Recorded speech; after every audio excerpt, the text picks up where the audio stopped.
Et donc, petit Lampropeltis, enfin petit grosse mémère, donc je voulais au moins garder un Lampropeltis. Voilà, Lampropeltis californiae. Donc c'est tout simplement un beau californiae de forme désertique. Voilà. Donc je pensais que c'était un mâle. C'est une bête que j'avais à une époque pour la revente. Et puis finalement je suis tombé amoureux. Je me suis dit, oh il est trop beau ce mâle. Puis j'ai dit, ben bizarre, je vais te le resexer quand même. Parce que j'ai pas l'impression que c'est un mâle, effectivement c'est une femelle.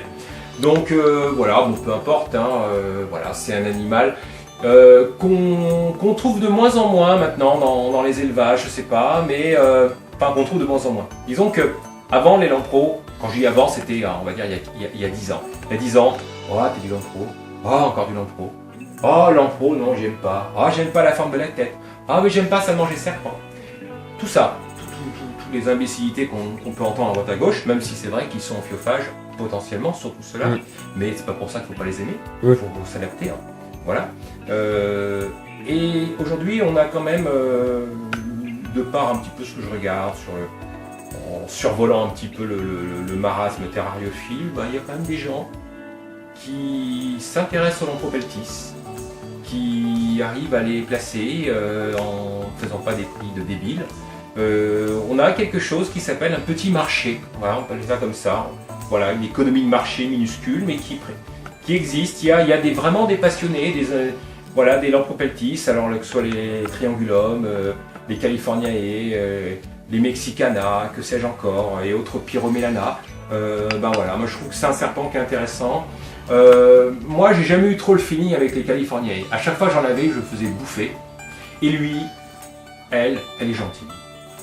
Donc je sais pas, c'est un signe qu'il faut que je continue à maintenir un animal comme ça pour pouvoir vraiment profiter de sa beauté, sa vraie beauté, peut-être une beauté que j'ai pas encore totalement découvert. Voilà, en tout cas voilà. C'est le seul lampro que j'ai actuellement et moi j'aime bien, ça me va.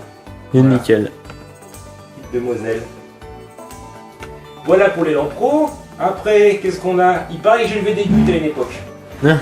Il paraît. Il paraît que j'avais des gutes, des trucs bizarres, des machins. Donc ouais. Des scaleless. Des machins, pas de poils, pas de piquant, je sais pas quoi. Donc tout ça est vrai, mes amis.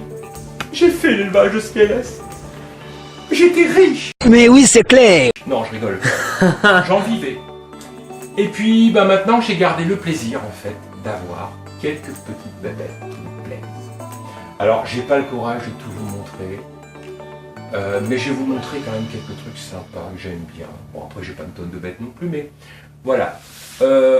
Tant qu'on parle de scaleless, on va parler des scaleless. Donc, toc toc toc, qu'est-ce qu'on a? Bah, une forme naturelle, parce que c'est bien les scaleless, mais les naturels scaleless, c'est tout aussi joli. J'ai cette petite camélia. Alors, ce que je vais faire pour être plus à l'aise, hop, comme ça. Donc, des formes naturelles, enfin, si on appelle ça naturel, parce que naturel sans écaille, c'est déjà pas naturel, mais donc la coloration naturelle. Voilà, donc là, c'est une petite demoiselle qui commence une mue. Pour être un petit peu plus coloré que ça. Qui est née chez moi l'année dernière. Voilà, qui a un petit peu plus d'1 an. Et, bon... Il y a Guatemala de type naturel, hein, comme chez beaucoup d'espèces. Mais là, en scaleless, c'est toujours un petit peu surprenant. Celle-ci a gardé des beaux marquages noirs.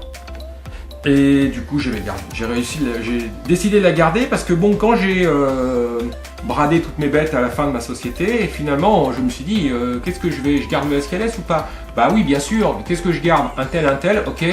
Mais j'ai plus de forme naturelle. J'ai dit, c'est débile. Les scaleless en mutation c'est bien, mais j'ai même pas une forme naturelle. Donc du coup, sur mes reproductions l'année dernière, j'ai gardé une petite naturelle. Voilà, qui est mignonne, gentille, excellent appétit, coloration, voilà, bien comme j'aime, des beaux marquages. Voilà, donc voilà, petite camélia.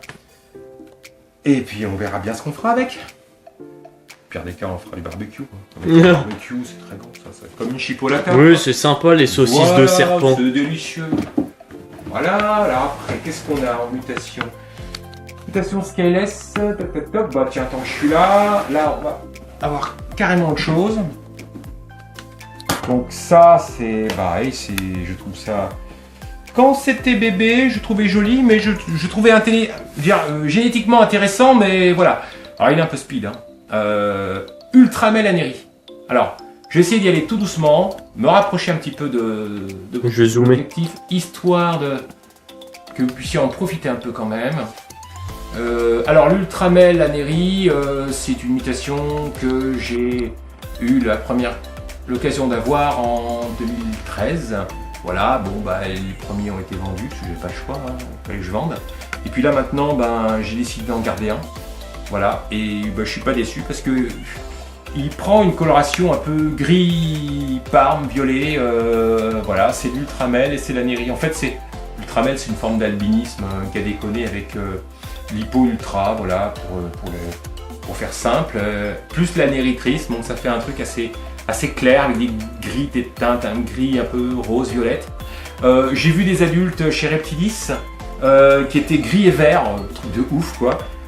J'avais donné un adulte à un ami qui est devenu aussi gris et vert. Alors lui, j'ai pas l'impression qu'il vient gris et vert, mais je m'en fiche, il est beau quand même. Voilà, donc c'est voilà un petit mâle. Voilà, génétiquement, il y a des choses dedans, hein. Il y a pas mal de choses, donc on verra. Ça peut être des petites envies de repro par la suite. Bah, c'est surtout là pour l'instant sa beauté, parce que je le trouve vraiment, voilà, je trouve mignon, sympa. Bon, il est un peu con parce que ben c'est la période un petit peu où il est jeune, mais il est peureux surtout. Et voilà tout le monde, cette vidéo est maintenant terminée, j'espère qu'elle vous aura plu. Si c'est le cas, n'hésitez pas à lâcher un petit commentaire en bas de la vidéo, laissez le like, ça fait toujours plaisir. Et bien sûr, partagez-la sur les réseaux sociaux. Moi, je vous dis à bientôt dans une prochaine vidéo. N'oubliez pas d'aller checker les partenaires du groupe Aqua Nimo France. Le lien est en bas dans la description. C'est le lien du groupe Facebook. Moi, je vous dis à bientôt dans une prochaine vidéo. Et n'oubliez pas, la terrariophilie, c'est une science. Les reptiles, c'est une éternelle source de savoir. Allez, tout le monde, ciao!